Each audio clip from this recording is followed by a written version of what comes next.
Assalamualaikum warahmatullahi wabarakatuh. Selamat siang Bapak Ibu semua. Salam sejahtera bagi kita semua. Baik, yang terhormat Bapak Kepala SMK Negeri 1 Jogonalan Bapak Dr. Agus Sumaria yang kali ini berhalangan hadir. Kemudian Bapak yang kami hormati Bapak Lasono SE selaku Kepala Tata Usaha SMK Negeri 1 Jogonalan, dan yang kami hormati Bapak Ibu peserta diseminasi budaya positif. Terima kasih atas kedatangan Bapak Ibu dan partisipasi Bapak Ibu. Yang pertama, mari kita panjatkan puja dan puji syukur kehadirat Allah Subhanahu wa Ta'ala, Tuhan Yang Maha Esa, atas karunia-Nya dan rahmat-Nya lah kita pada siang hari ini dapat berkumpul, dapat sama-sama untuk menimba ilmu dalam kegiatan diseminasi budaya positif yang nantinya akan dipaparkan oleh Ibu Sri Rahayu SS. Baik, untuk mempersingkat acara, langsung saja saya sampaikan susunan acara pada siang hari ini, antaranya pembukaan, kedua inti acara, yang ketiga penutup, yang ketiga lain-lain, dan yang keempat penutup. Baik, untuk membuka acara pada siang hari ini, marilah kita sama-sama berdoa dengan keyakinan kita masing-masing. Berdoa dipersilakan.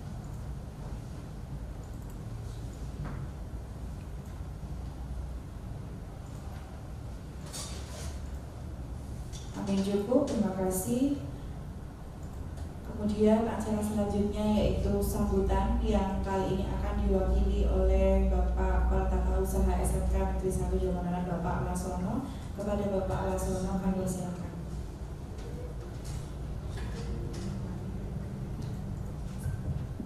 Bismillahirrahmanirrahim. Assalamualaikum warahmatullahi wabarakatuh.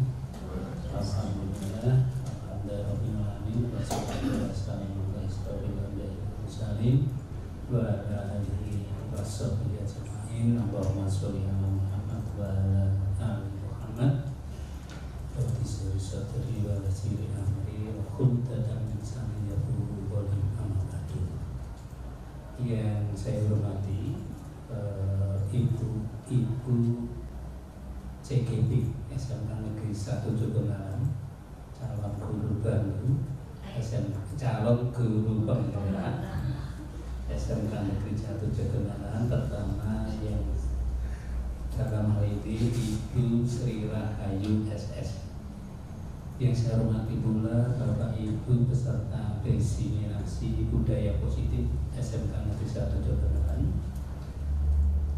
Marilah pertama-tama kita panjatkan puji dan syukur kehadirat Allah Subhanahu wa Ta'ala karena limpahan rahmat dan nikmat-Nya yang telah diberikan pada kita semua, sehingga pada kesempatan ini kita semua dapat ditemukan dan dipertemukan di ruangan pertemuan ini dengan keadaan sehat walafiat.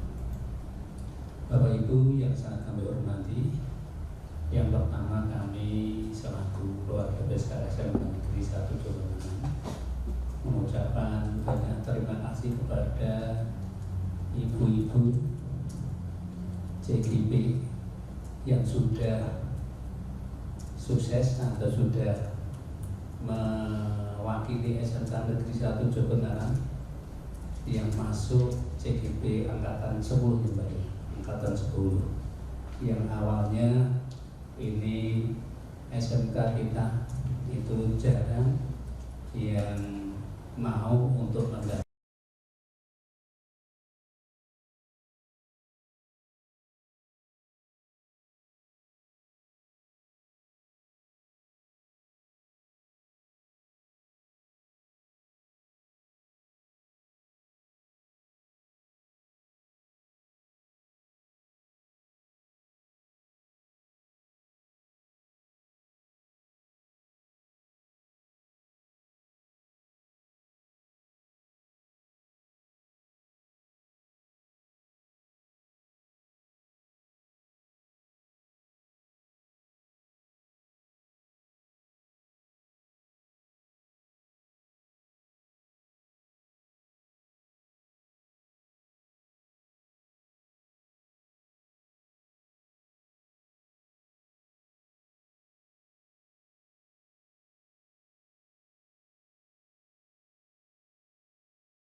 kasih atas sambutan yang diberikan.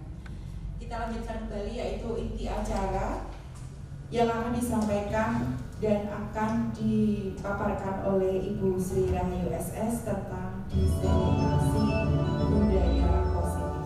Kepada beliau kami persilakan.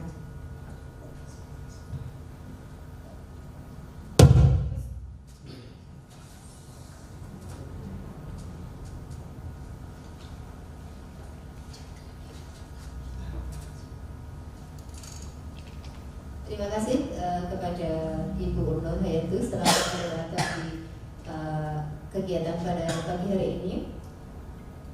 Terima kasih kepada Bapak Ibu Guru. Assalamualaikum warahmatullahi wabarakatuh. Yang pertama ingin saya ucapkan kepada Bapak Ibu Guru yang telah berkenan hadir dan meluangkan waktunya pada kegiatan pada pagi hari ini terkait dengan diseminasi modul 1.4 budaya positif. Tapi sebelum kegiatan pada pagi hari ini saya lanjutkan, terlebih dahulu kita suarakan dulu ya SMK bisa, SMK hebat, SMK bisa hebat. Bisa dimulai ya Bapak Ibu? Saya contohkan sebentar. SMK bisa, SMK hebat, SMK bisa hebat. Terima kasih. Saya ulangi sekali lagi ya Bu Ibu, karena tadi sudah hampir 1,5 jam Bapak Ibu Guru lenggah. Jadi semoga ini akan memberikan semangat bagi kita semua. Satu kali lagi. SMK bisa, SMK hebat, SMK bisa hebat. Terima kasih untuk semangatnya pada pagi hari ini. Selanjutnya tadi sudah banyak materi nanti kita berikan. Tapi sebelumnya saya ingin memberikan ice breaking, tapi bukan dalam bentuk nyanyian ataupun gerakan, tapi bagaimana kita mengingat teman-teman di sekitar kita. Karena saya yakin Bapak Ibu Guru yang sudah beberapa saat serawung bersosialisasi dengan Bapak Ibu Guru tersebut pasti bisa memberikan sedikit ingatan atau ciri kepada Bapak Ibu Guru yang nanti akan saya sebutkan. Mohon maaf sebelumnya. Nanti imbasnya apa? Kita akan kembali mengingat teman kita dan bisa membangun yang namanya fokus pada diri kita. Bisa dimulai ya Bapak Ibu? Ya, terima kasih. Kata kuncinya nanti saya akan memberikan satu nama dan silakan Bapak Ibu Guru memberikan ciri ataupun ingatan Bapak Ibu tentang Bapak Ibu Guru yang saya sebutkan tadi. Ya, bisa? Ya.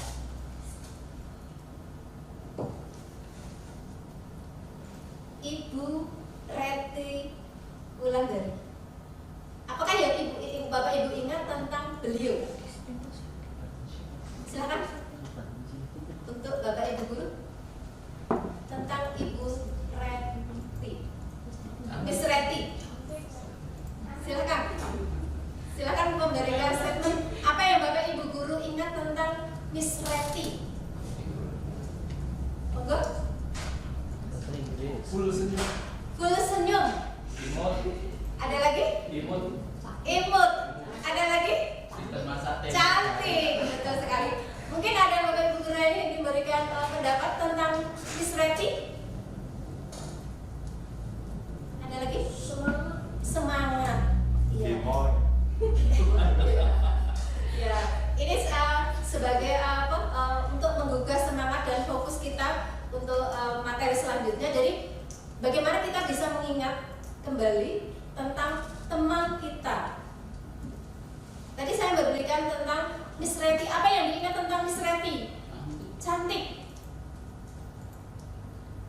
Itu yang diingat. Dengan harapan apa?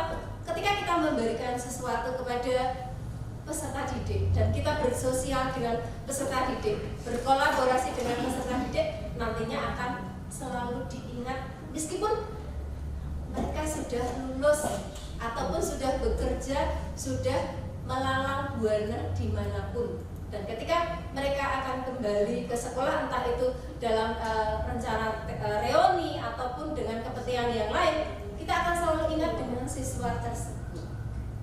Terima kasih untuk feedbacknya untuk SDK hari ini. Saya lanjutkan, yang berikutnya adalah paparan materi dari saya, yaitu tentang diseminasi budaya positif modul 1.4. Ya. Sebelum saya ke materi, saya di sini hanya akan mengembangkan dari pemantik yang saya sampaikan.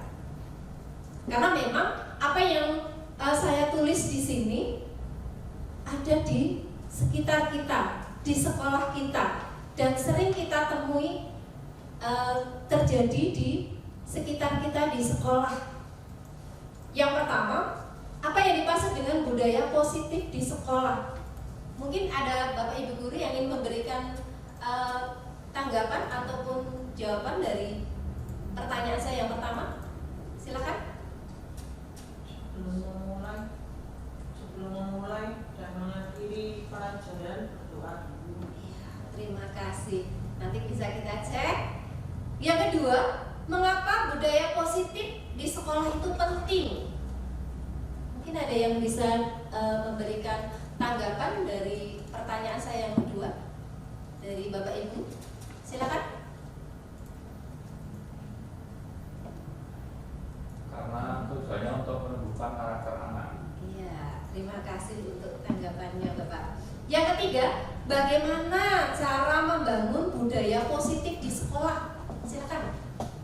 Ya. Mengembangkan 5S. Ya, terima kasih Bu Dia atas jawabannya. Yang keempat, apa tantangan dalam menghadapi budaya positif di sekolah? Apa tantangannya Bapak Ibu? Tidak konsisten. Tidak konsisten. Benar sekali. Yang kelima, disinilah apa peran guru dalam mendukung budaya positif di sekolah? Bagaimana peran kita Bapak Ibu? Mungkin dari Bapak Ibu ada yang memberikan tanggapan. Apa peran guru dalam mendukung budaya positif di sekolah? Iya, betul. Memberikan teladan. Saya lanjutkan dari kelima pemantik pertanyaan pemantik ini, kemudian akan saya kembangkan di sini. Ya, budaya positif di sekolah. Budaya positif di sekolah merujuk pada lingkungan sekolah yang mendukung, inklusif, dan memotivasi semua anggotanya, termasuk semua guru, staf, dan peserta didik. Budaya positif di sekolah berusaha menciptakan atmosfer di mana setiap individu merasa dihargai, didengar, dan mampu berkembang secara akademis, saling menghormati, tanggung jawab, kerjasama, keterlibatan aktif, serta sosial emosional.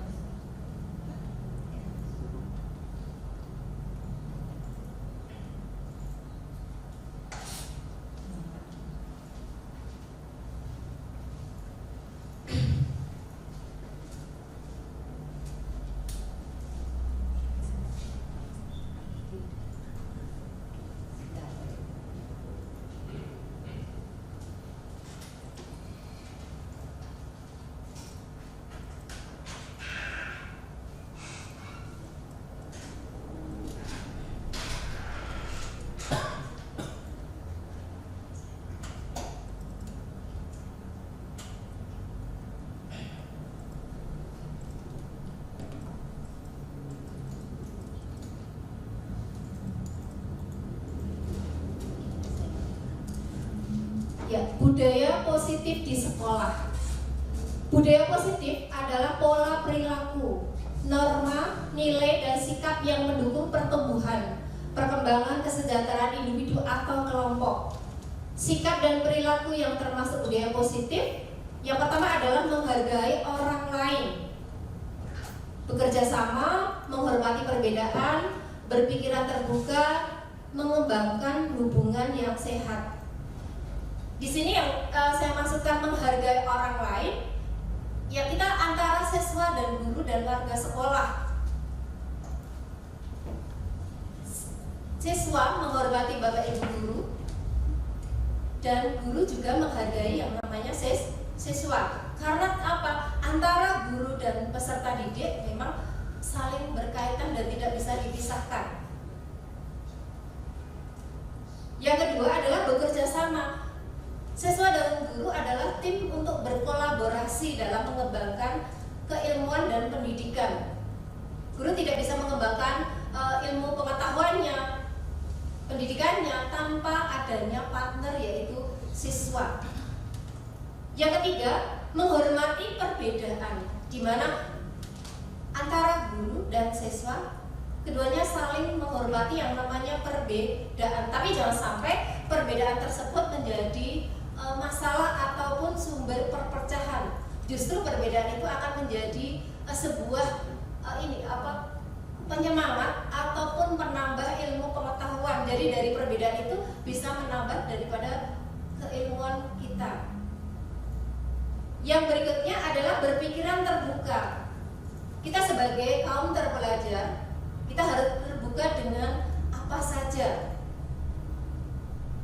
termasuk berkaitan dengan pemikiran siswa. Karena apa? Sekarang di kurikulum Merdeka tidak bisa kita pungkiri bahwa sumber belajar yang lain bisa diambil dari internet salah satunya, di mana itu sangat dekat sekali dengan yang namanya peserta didik. Kalau di era dulu sumber belajar itu adalah dari buku, dari guru memberikan contoh. Tapi untuk kurikulum Merdeka sekarang itu sumber belajar bisa diambil dari internet, orang yang lebih mengetahui. Yang pasti tentunya apa yang dijadikan sumber belajar itu adalah relevan dengan apa yang dihadapi dan diselesaikan. Itu yang dimaksud. Yang kelima adalah mengembangkan hubungan yang sehat. Yang dimaksud di sini adalah mengembangkan hubungan yang sehat di antara guru dan peserta didik, di mana guru adalah sebagai orang tua, pengganti orang tua siswa di rumah. Di mana ketika siswa mempunyai keluhan, permasalahan, keinginan, guru secara terbuka menampung itu semua. Itu yang dimaksud dengan mengembangkan hubungan yang sehat. Jadi siswa tidak merasa takut ketika mereka ada keluhan, ada permasalahan, tidak disimpan sendiri. Tapi mereka punya klub untuk terbuka dengan guru yang disukai. Oh, saya dekat dengan ibu guru ini, saya dekat dengan Bu Atun. Jadi ketika dia ada keluhan tentang pembelajarannya ataupun terkait dengan masalah yang dihadapinya, dia bisa bercerita secara terbuka dengan guru tersebut. Tentunya sebagai guru yang menampung permasalahan siswa tadi juga bisa menjaga yang namanya private siswa. Apa yang diceritakan, apa yang dikomunikasikan dengan siswa tersebut yang punya keluhan, guru yang menjadi penampung bisa menjaga private-nya, bisa menjaga kerahasiaannya. Jadi siswa akan merasa aman, nyaman ketika saya bercerita dengan bapak ibu guru ini, saya merasa nyaman karena apa? Terjaga yang namanya kerahasiaannya. Itu yang dimaksud dengan mengembangkan hubungan yang sehat. Berikutnya, budaya positif di sekolah merujuk pada lingkungan sekolah yang mendukung, inklusi dan memotivasi semua anggotanya, termasuk semua guru, staf dan peserta didik. Budaya positif di sekolah berusaha menciptakan atmosfer di mana setiap individu merasa dihargai, didengar dan mampu berkembang secara akademis, saling menghormati, tanggung jawab, bekerja sama, keterlibatan aktif serta dekat dengan sosial emosionalnya. Kita tidak bisa memungkiri ketika siswa itu merasa nyaman di sekolah itu sangat kentara sekali.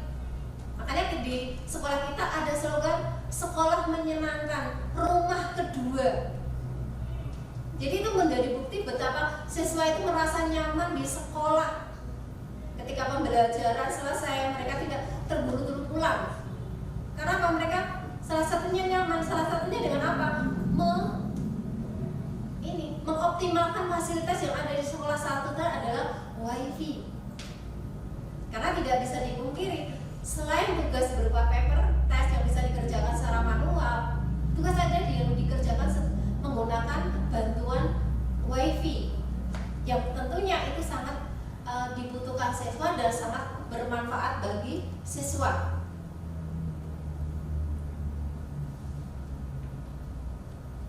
Selanjutnya, dan contoh budaya positif di sekolah. Ini kentara sekali di sekolah kita. Itu merupakan aset yang perlu kita kembangkan dan kita lestarikan, budaya-budaya positif yang sudah ada di sekolah kita.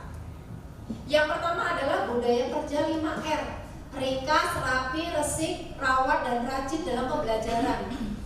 Kita sering sekali memberikan nasihat ataupun istilahnya refleksi ketika kita menyelesaikan pembelajaran. Jangan lupa nanti setelah pembelajaran kelas harus bersih. Silakan sampah dibuang ke tempatnya. Itu seperti itu. Kemudian kita juga selalu membiasakan anak-anak untuk yang namanya rapi, resik. Dalam apa? Dalam hal berpakaian. Mereka kita biasakan untuk berpakaian secara rapi. Rapi di sini tidak harus bajunya mahal atau bagaimana.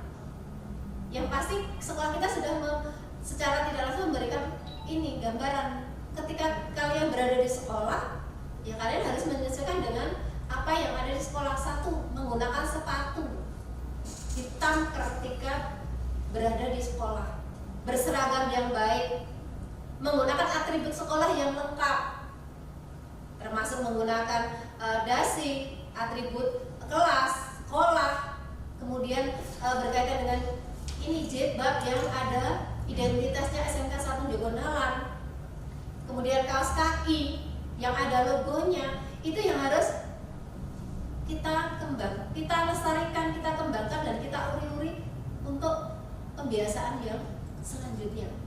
Itu yang tidak bisa kita pungkiri, sudah ada, kita sudah punya aset seperti itu. Yang kedua, literasi religi yang diterapkan setiap pagi sebelum pembelajaran. Sekolah kita sudah membiasakan yang namanya literasi pagi. Dengan apa? Yang beragama Islam, ya tentunya membaca kitab suci Al-Quran setiap pagi, yang dipandu secara sentral di ruang guru oleh petugas setiap harinya. Nah, itu biasanya jam 7.00 sudah dimulai, tapi jam 7 kurang 5 menit sekolah sudah memberikan rambu-rambu dengan bel.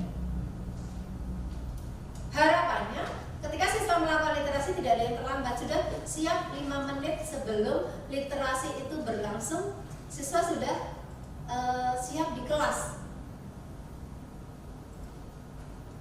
Nah, itu tentang literasi religi yang setiap pagi diterapkan sebelum pembelajaran. Dan juga kegiatan berdoa yang pastinya sudah dibiasakan sebelum membuka pelajaran dan setelah KBM selesai. Itu sudah dibiasakan untuk menutup dan membuka kegiatan dengan berdoa sesuai dengan agamanya masing-masing. Dengan harapan apa? Setiap pagi siswa ini menerapkan yang namanya profil pelajar Pancasila dimensi yang pertama, beriman dan bertakwa kepada Tuhan Yang Maha Esa serta berakhlak mulia. Itu yang perlu kita lestarikan. Yang ketiga adalah kegiatan setiap pagi Bapak Ibu guru piket maupun yang tidak menyambut siswa di depan pintu gerbang. Itu adalah kebiasaan yang luar biasa yang memang sangat mendukung sekali budaya positif dengan guru menyambut siswa di depan sekolah di gerbang setiap pagi. Baik itu dilaksanakan oleh guru piket maupun Bapak Ibu guru yang kebetulan pas longgar di waktu itu. Itu yang dilaksanakan dan dipraktekkan setiap pagi. Dan itu luar biasa sekali bagi siswa, karena apa? Siswa merasa ini diperhatikan ketika mereka membiasakan untuk bersalaman setiap pagi, kemudian mencium tangan Bapak Ibu guru di depan maupun yang di depan kelas. Itu juga terjadi dan dibiasakan oleh Bapak Ibu guru yang mengajar. Ketika Bapak Ibu guru akan masuk di kelas, ternyata beliau juga membiasakan untuk menyambut siswa di depan kelas. dan itu dilaksanakan sebelum siswa masuk kelas. Dan ketika siswa akan meninggalkan kelas di jam pembelajaran terakhir, Bapak Ibu guru tersebut juga ini sudah nanti ketika akan meninggalkan kelas, beliau sudah menunggu siswa di depan kelas untuk ini melepas putra-putrinya kembali ke rumah. Dan itu memang terlihat mungkin sepele atau tidak seberapa, tapi menimbulkan efek yang luar biasa bagi siswa. Siswa merasa diperhatikan, lebih lagi kedekatannya dengan Bapak Ibu guru, seperti itu. Yang keempat, pembiasaan Jumat sehat dengan berolahraga, baik guru maupun peserta didik sesuai dengan jadwal. Nah, itu tadi terkait dengan yang namanya budaya resik juga. Jadi membiasakan siswa itu menjaga yang namanya kesehatan. Karena kita tidak, salah satu kita bersih itu di samping menjaga kebersihan juga menjaga yang namanya kesehatan. Kita tidak bisa memungkiri itu. Sehat itu adalah aset yang luar biasa bagi kita dan peserta didik. Yang kelima, bakti kampus yang dilaksanakan setiap Jumat secara bergantian dengan Jumat sehat. Di sini siswa tidak hanya bersih-bersih kelas saja, tapi bagaimana menerapkan yang namanya profil belajar Pancasila dimensi gotong royong, di mana siswa saling bekerja sama dengan teman yang lain membersihkan lingkungan kelas. Jadi itu yang bisa kita lihat setiap Jumat bergantian dengan Jumat sehat, Jumat bersih yang dinamakan bakti kampus. Siswa bisa bergotong royong didampingi oleh wali kelasnya masing-masing untuk membersihkan kelas dan lingkungannya. Secara tidak langsung mereka menerapkan dimensi gotong royong. Itu berkaitan dengan bakti kampus. Dan ini kita bisa juga mengecek bagaimana siswa itu berkolaborasi dengan temannya ketika bergotong royong. Karena apa? Ketika saya berada di kelas dan menanyakan ke petugas kelas, ya dalam hal ini ada pengurus kelas. Ketika kelas yang saya layani, biasanya setiap minggu karena memang 1 minggu 1 kali pertemuan, saya selalu menanyakan bagaimana ini petugas kebersihan ataupun pengurus kelas ketika memantau kelas kita. Bagaimana dengan penerapan kebersihan di kelas, apakah sudah dijalankan? Apakah terjadi yang namanya iren istilahnya? Ada yang mau mengerjakan, ada yang tidak mau membersihkan kelas, ada yang tidak mau menyapu. Itu biasanya saya pantau dan saya tanyakan tentang itu.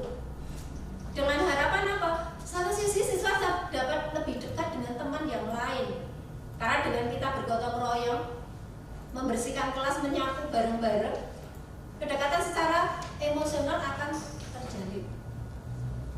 Juga pembiasaan tentang bagaimana mereka menjaga yang namanya kebersihan. Karena ternyata dari siswa-siswa yang saya ampu, menyapu saja kadang-kadang mereka ini kurang pas. Ketika menyapu mereka iren. Nah, itu yang perlu kita kembangkan, yaitu tentang bakti kampus yang sudah diterapkan di sekolah kita, namun perlu kita kembangkan terus, kita lestarikan terkait dengan bakti kampus tersebut. Yang keenam adalah menerapkan budaya 3S, senyum, sapa, dan salam.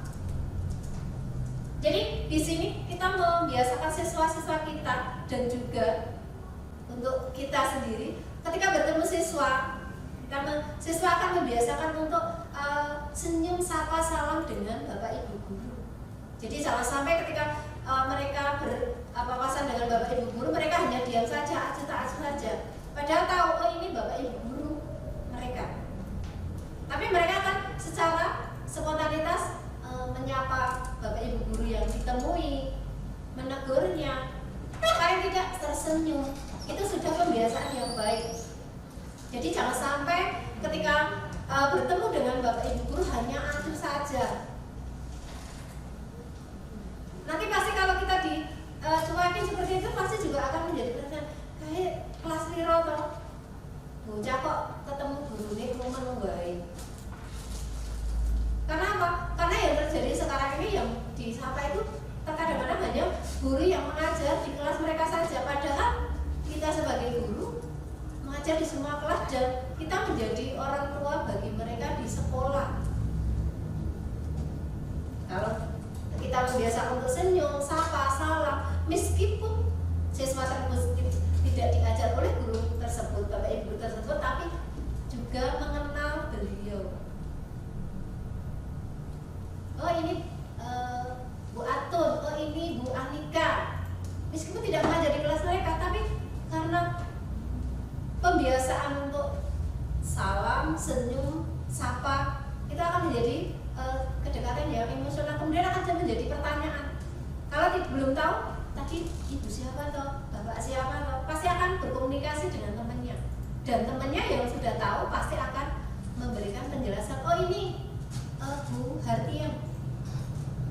Oh ini Bu Anika. Jadi seperti itu.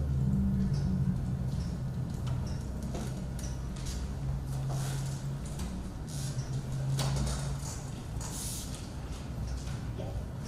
Saya lanjutkan. Yang ketujuh adalah gotong royong. Nah itu terkait dengan tadi yang berkaitan dengan bakti kampus, itu juga termasuk gotong royong. Tapi contoh yang lain bisa terkait dengan yang namanya ini kegiatan untuk tugas-tugas yang lain.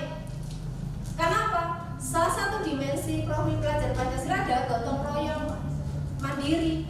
Gotong royong dalam hal yang berkaitan dengan kerja kelompok, seperti membersihkan kelas, membuat tugas bersama yang dikerjakan secara berkelompok.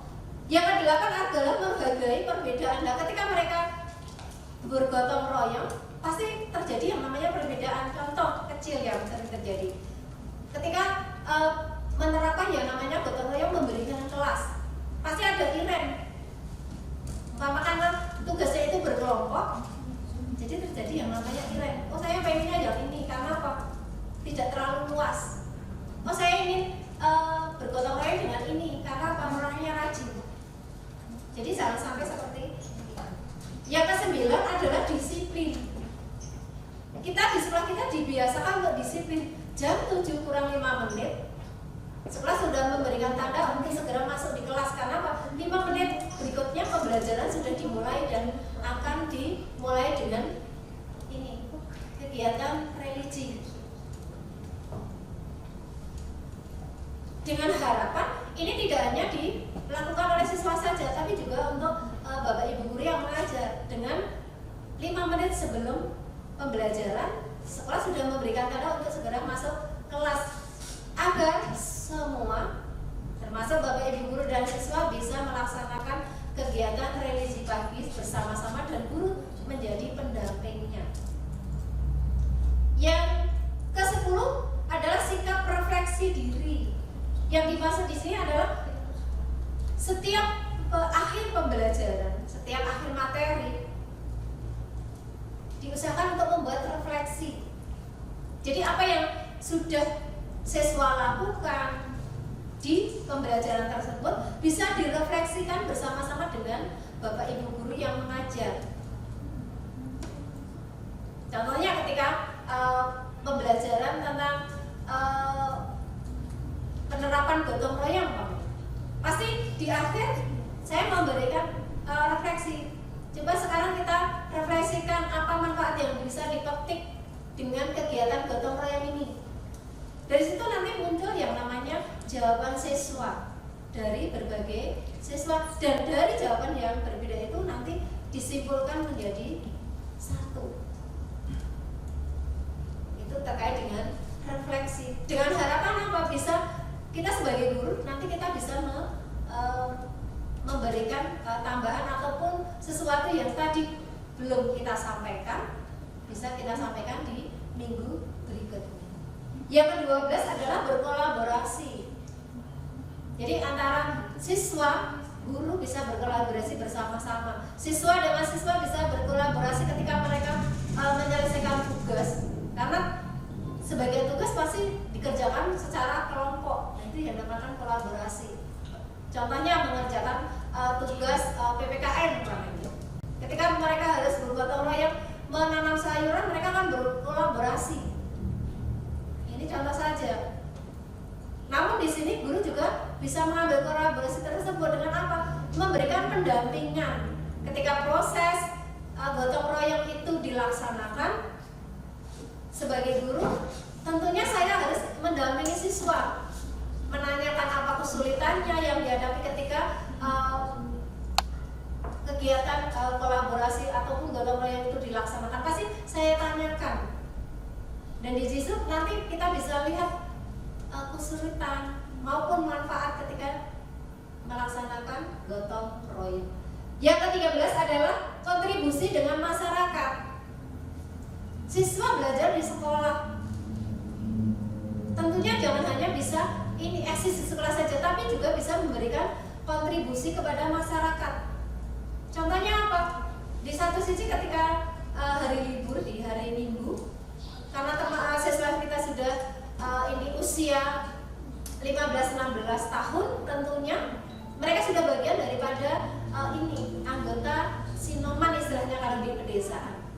Sinoman di masyarakat yang tentunya akan membantu warga masyarakat ketika ada perlu, contohnya pernikahan yang tentunya bisa dilaksanakan oleh mereka ketika mereka bisa berkontribusi ya cuma di hari libur saja. Tapi paling tidak siswa atau peserta bisa menunjukkan bahwa saya bisa atau ikut andil berkontribusi dalam kegiatan di masyarakat. Itu tadi contohnya menjadi salah satu anggota sinoman di masyarakat. Karena tidak bisa dipungkiri bagi masyarakat yang mungkin tidak menggunakan jasa WO ataupun catering, mereka akan menggunakan jasa daripada teman-teman muda-mudi untuk mengerjakan yang namanya pelayanan terhadap tamu undangan ketika mereka mengundang ataupun mempunyai hajat pernikahan. Terlebih-lebih kalau ada keluarga yang berduka. Tapi dengan catatan ya itu tadi bisa dikerjakan di hari libur karena mereka di hari Senin sampai Jumat tetaplah masuk sekolah.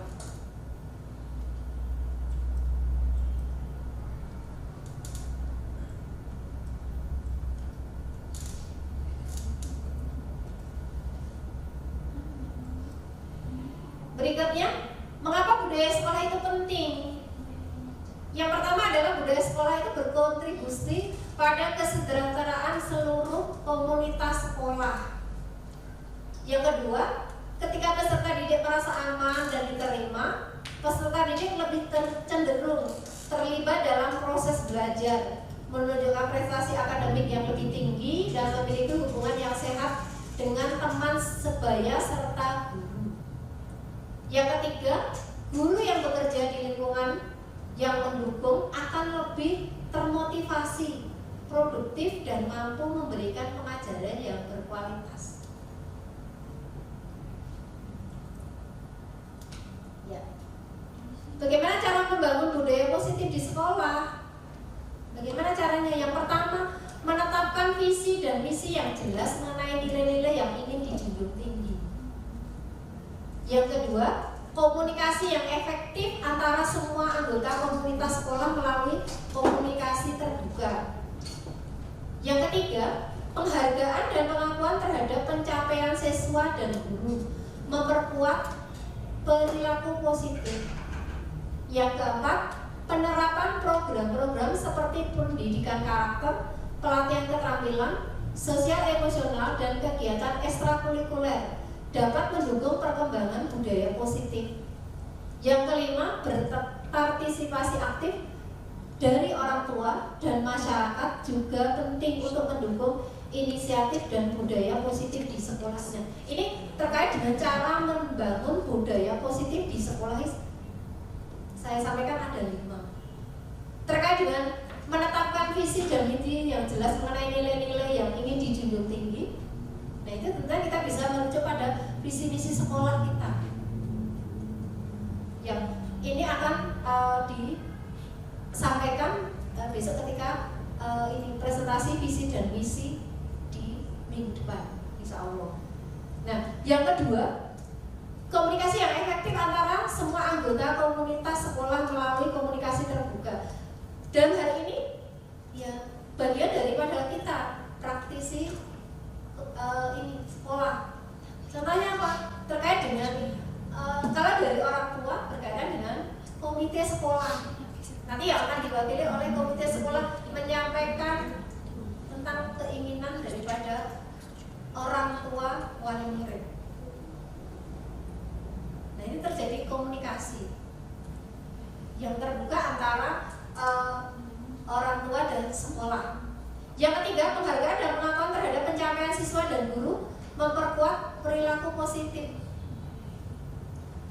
Penghargaan dan pengakuan di sini bukan terkait hanya memberikan hadiah atau yang berwujud sesuatu barang, tidak. Tapi bagaimana kita memberikan respon positif ketika siswa itu mencapai sesuatu, Bapak Ibu guru tersebut bisa mencapai sesuatu dengan selamat, dengan penjenengan sudah luar biasa, itu sudah merupakan suatu penghargaan dan pengakuan yang secara emosional sangat mendukung sekali. Kita tidak bisa memungkiri itu. Ketika kita memberikan selamat kepada siswa, selamat ya sudah mencapai titik yang baik, selamat ya sudah diterima di perguruan tinggi yang diinginkan, selamat ya untuk pencapaian hari ini. Itu sesuatu yang luar biasa yang bisa kita berikan, dan itu akan berimbas pada siswa itu sangat baik. Mereka akan merasa ini, oh saya dihargai, dan penghargaan itu membuat mereka nyaman, dan itu akan memberikan semangat bagi peserta didik untuk terus mengembangkan kompetensinya mereka dengan terus naik daripada nilai akademisnya. Itu endingnya. Yang keempat, penerapan program-program seperti pendidikan karakter, pelatihan keterampilan sosial emosional, dan kegiatan ekstrakurikuler dapat mendukung perkembangan budaya positif. Nah, contoh yang bisa kita lihat di sini adalah kegiatan pramuka. Ya, kegiatan pramuka itu sangat, bagi saya secara pribadi sangat luar biasa sekali. Karena apa? Satu sisi bisa membangun kepemimpinan siswa, satu sisi yang lain adalah disiplin. Ketika para siswa itu menggunakan seragam pramuka dan mereka upacara, serasa istilahnya disiplinnya itu sangat kuat sekali. Tidak hanya itu saja, ketika mereka menempuh kegiatan pramuka, banyak sekali yang bisa kita peroleh. Semakin dekat dengan teman-teman yang lain, hidup mandiri. Karena apa? Dari pramuka mereka dibiasakan untuk mandiri. Contohnya ketika mereka melaksanakan perkemahan, di mana mereka harus belanja sendiri, masak sendiri secara berkelompok, dan hasilnya dimakan bersama-sama. Mau rasanya asin, asam, atau bagaimana, itulah hasil kerja mereka. Tentunya akan dirasakan secara bersama-sama. Contoh yang lain apa? Mereka akan lebih disiplin. Kenapa? Ketika mereka melaksanakan kegiatan pramuka, satu identitas yang mereka tidak bawa saja, mereka akan berusaha melengkapinya. Contohnya apa?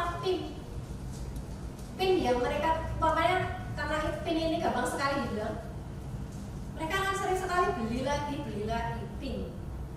Padahal sudah dari awal mereka sudah punya, tapi ketika mereka pramuka di hari Jumat berikutnya, wes hilang kayak. Dan itu mereka tidak akan istilahnya tidak akan cuma ketika pin mereka hilang, mereka akan berusaha membelinya kembali. Karena apa? Mereka satu sisi mungkin takut hukuman, tapi di sisi lain mereka berusaha untuk disiplin. Oh, aturannya ketika pramuka harus menggunakan pin, dan itu selalu mereka usahakan ketika pin itu hilang. Itu tentang kegiatan ekstrakurikuler. Yang kelima, partisipasi aktif dari orang tua dan masyarakat untuk mendukung daripada budaya positif tadi. Partisipasinya apa? Yaitu tadi ada yang namanya sudah samping komite sekolah, juga ada yang namanya WA group dengan orang tua wali murid.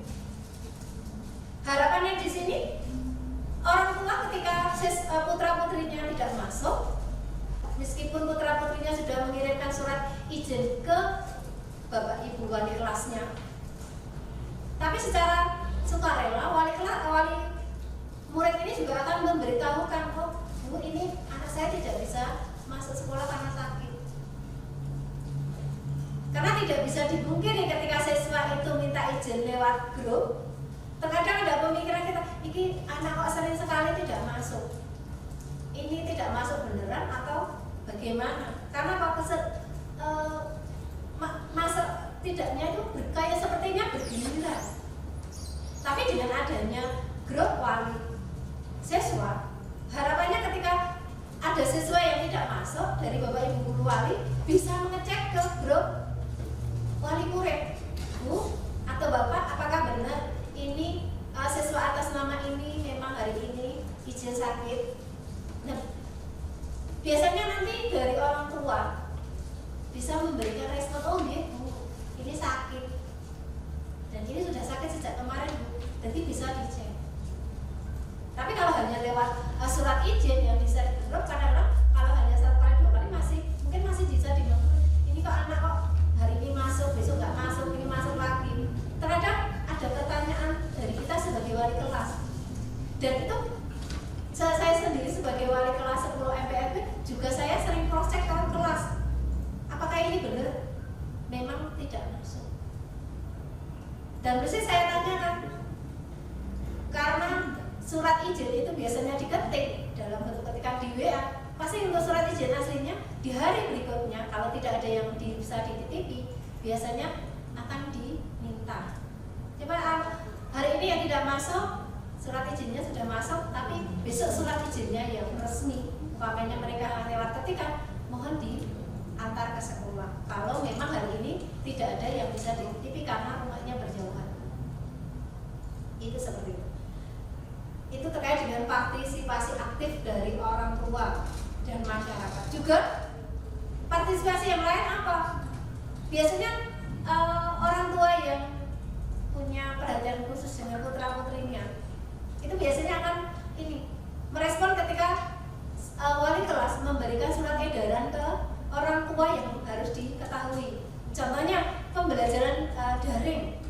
Nah itu biasanya dari sekolah sudah memberikan edaran, oh besok ada pembelajaran daring, dan itu disampaikan kepada grup wali murid dengan harapan ketika putra putrinya berada di rumah tetap akan memberikan semangat dan mengingatkan bahwa hari ini pembelajaran secara daring, tidak enak-enakan tidur.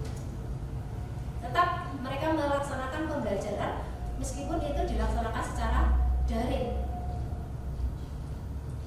Jadi harapannya orang tua juga bisa mengetahui kalau hari ini daring. Kenapa mereka putra putrinya tidak masuk ke sekolah? Itu yang menjadi harapannya, partisipasi aktifnya orang tua. Kalau tidak, kalau seumpamanya orang tua tidak masuk di grup karena memang mungkin dari puluhan siswa ada orang tua yang tidak masuk di grup atau tidak punya HP, bisa nanti saling berkomunikasi dengan orang tua yang lain. Karena kebetulan ketika saya menjadi wali kelas 10 MPLB, rumahnya itu tidak terlalu berjauhan kan, masih 1 lingkup desa.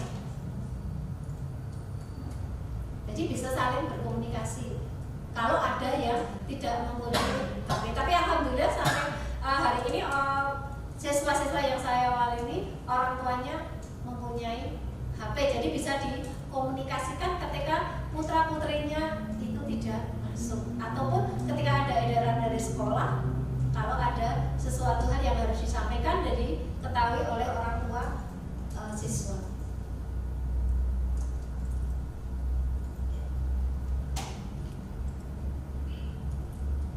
Saya lanjutkan.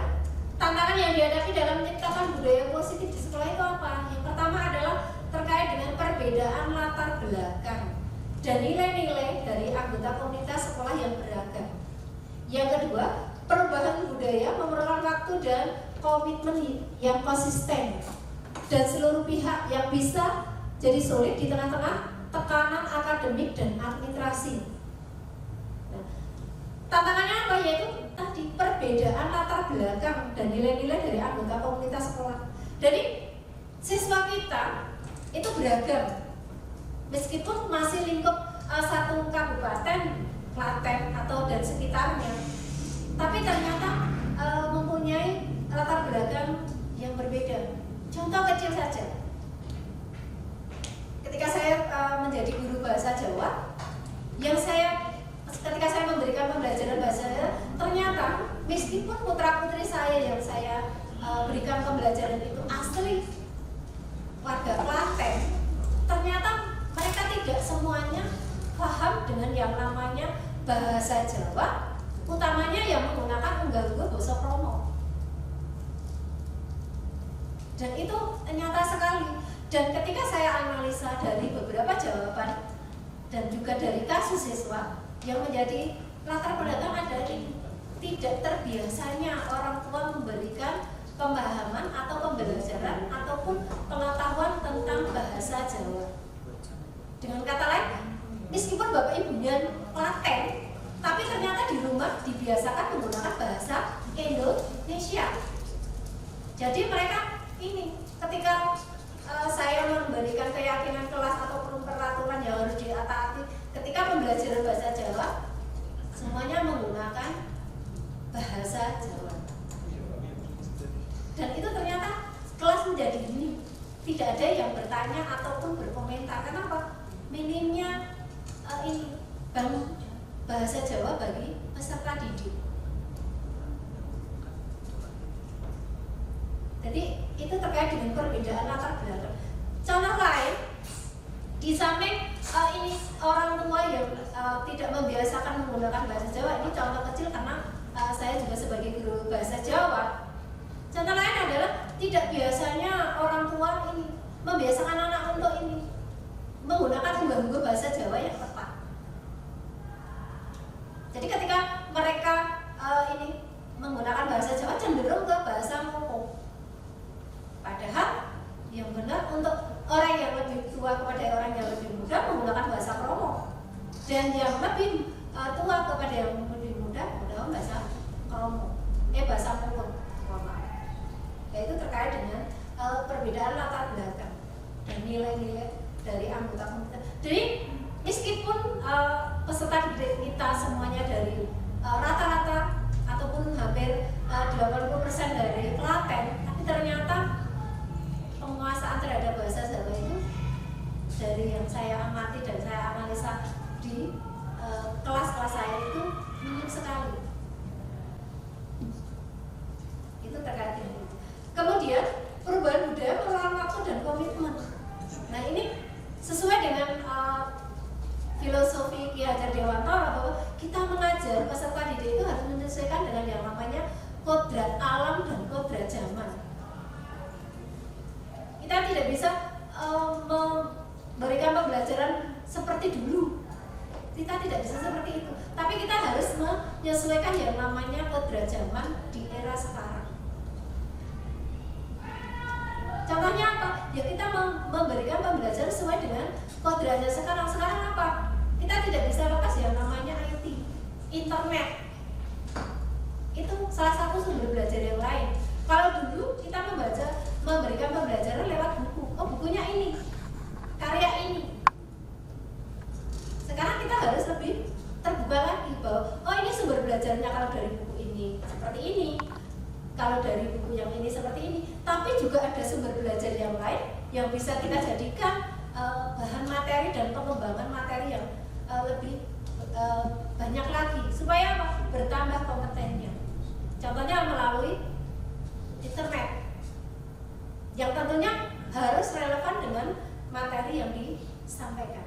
Itu yang terkait dengan kodrat zaman.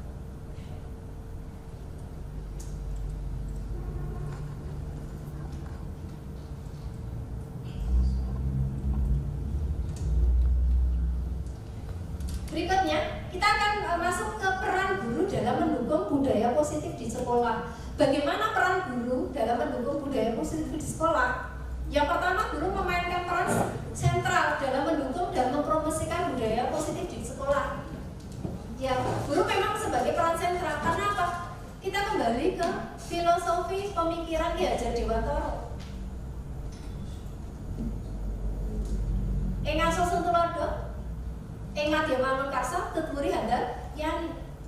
Guru berada di depan memberikan contoh kepada peserta didik. Namun guru juga ikut mendorong bagaimana peserta didik bisa memberikan bisa mendorong dan mempraktekkan keteladanan dari guru tadi. Juga tuturi handayani, guru memberikan ini rangkuman ataupun pengawalan terhadap yang praktek yang sudah dilaksanakan. Contohnya, contoh kecil aja.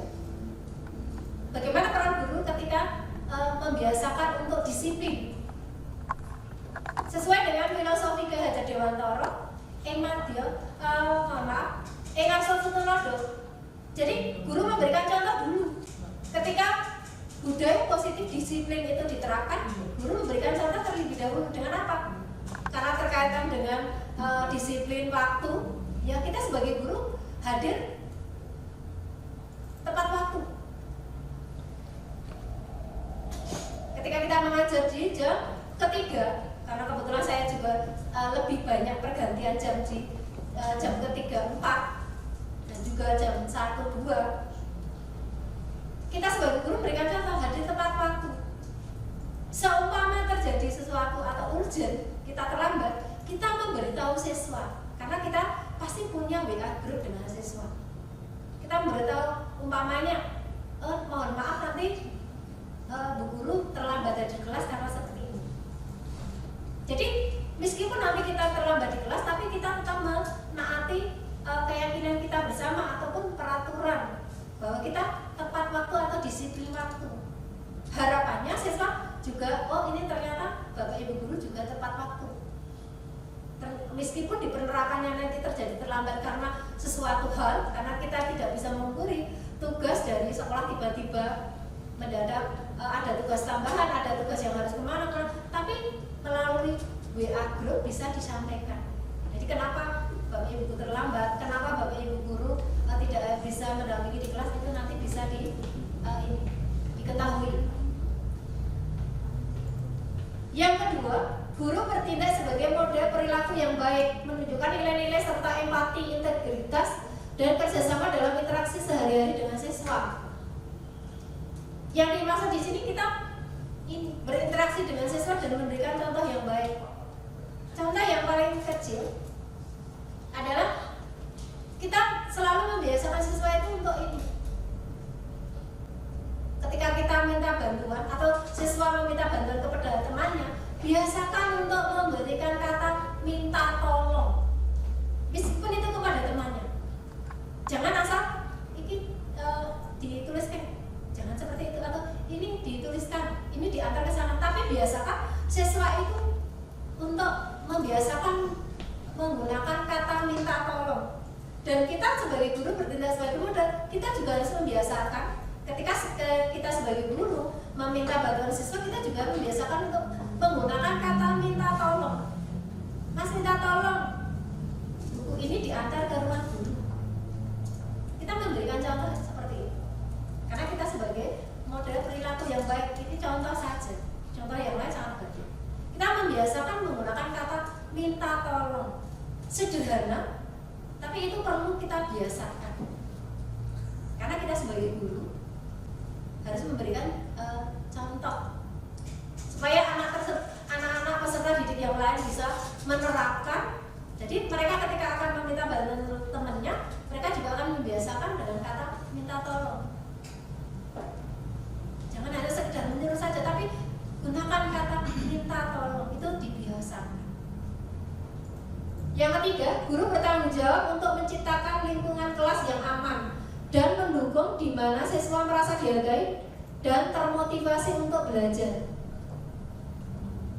Caranya bagaimana guru bertanggung jawab untuk menciptakan lingkungan kelas yang aman?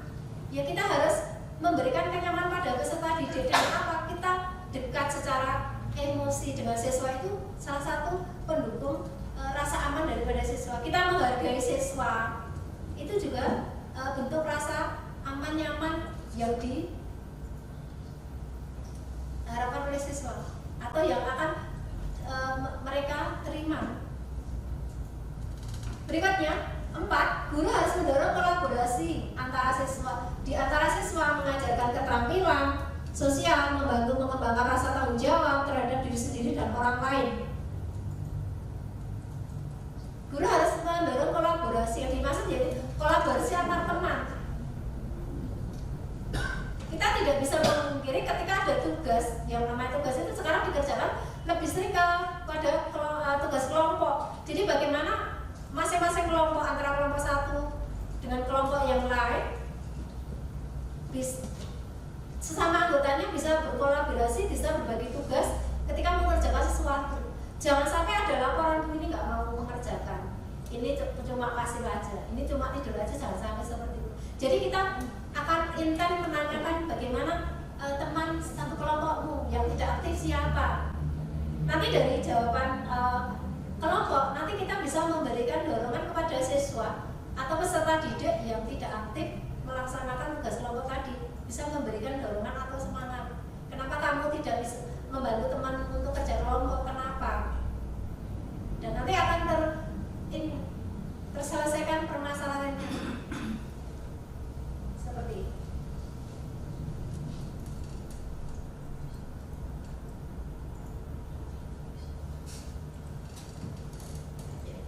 Berikutnya, menciptakan lingkungan terkait berikutnya adalah tujuan budaya positif. Apa tuh tujuan budaya positif itu? Yang pertama adalah menciptakan lingkungan sekolah yang aman, nyaman, dan menenangkan bagi seluruh warga sekolah. 2. Meningkatkan motivasi dan semangat belajar siswa. 3. Membangun hubungan yang harmonis antara peserta didik, guru, dan tenaga pendidik dan warga sekolah lainnya. 4. Meningkatkan prestasi akademik dan non-akademik peserta didik. Jadi dari tujuan budaya positif tadi, yang pertama adalah menciptakan lingkungan sekolah yang aman, nyaman, menenangkan bagi seluruh warga sekolah. Jadi antara guru, peserta didik merasakan yang namanya kenyamanan berada di sekolah. Mereka bisa, Bapak Ibu guru bisa melaksanakan tugas dengan aman, nyaman, tenang. Peserta didik juga bisa belajar dengan fokus yang tentunya akan terlihat ketika pencapaian nilai akademiknya yang terus-menerus akan meningkat. Tentunya Bapak Ibu guru yang mengajar juga akan merasa terpuaskan ketika mereka beliau memberikan pembelajaran di kelas, di luar kelas, mendapatkan putra-putri yang mereka berikan pengetahuan itu tercapai yang mereka inginkan, nilai yang baik. Kalau hal konkretnya, karakter yang baik. Berikutnya, meningkatkan motivasi dan semangat belajar siswa.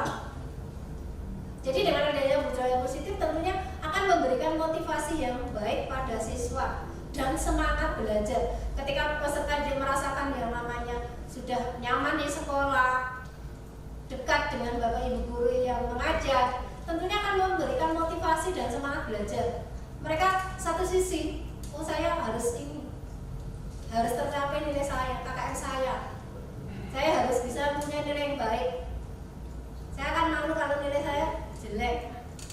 Itu salah satu motivasinya. Yang ketiga, membangun hubungan yang harmonis antara peserta didik, guru, tenaga pendidik, dan warga sekolah. Dan ketika kedekatan, kenyamanan, ketenangan antara guru, peserta didik, dan warga sekolah yang lain tentunya akan membangun hubungan yang harmonis. Siswa ketika punya permasalahan akan terbuka dengan Bapak Ibu gurunya. Demikian juga Bapak Ibu guru akan lebih dekat lagi dengan siswa ketika siswa punya permasalahan akan segera tersolusikan. Yang keempat, meningkatkan prestasi akademik dan non-akademik peserta didik. Dengan adanya hubungan yang harmonis ketika ketenangan siswa dalam belajar, juga kenyamanan Bapak Ibu guru ketika mengerjakan tugas, melaksanakan tugas di sekolah, tentunya akan berpengaruh pada prestasi siswa. prestasi yang berkaitan dengan akademis maupun non akademis. Demikian tadi paparan materi dari saya. Waktu saya kembalikan kepada moderator Ibu Nurhayati. Bapak Ibu yang ingin menambahkan, menanggapi atau sudah cukup? Sudah, baik. Baik, terima kasih Bapak Ibu semuanya atas partisipasinya yang sangat luar biasa pada siang hari ini. Demikianlah pemaparan dan pemberian istilahnya informasi pengetahuan bagi kita semua tentang budaya positif yang ada di lingkungan sekolah kita dari Ibu Sri Rahayu SS. Baik, terima kasih atas partisipasi Bapak Ibu semuanya. Mari kita akhiri kegiatan kita pada siang hari ini dengan berdoa dan menundukkan kepala sejenak. Berdoa, dipersilakan.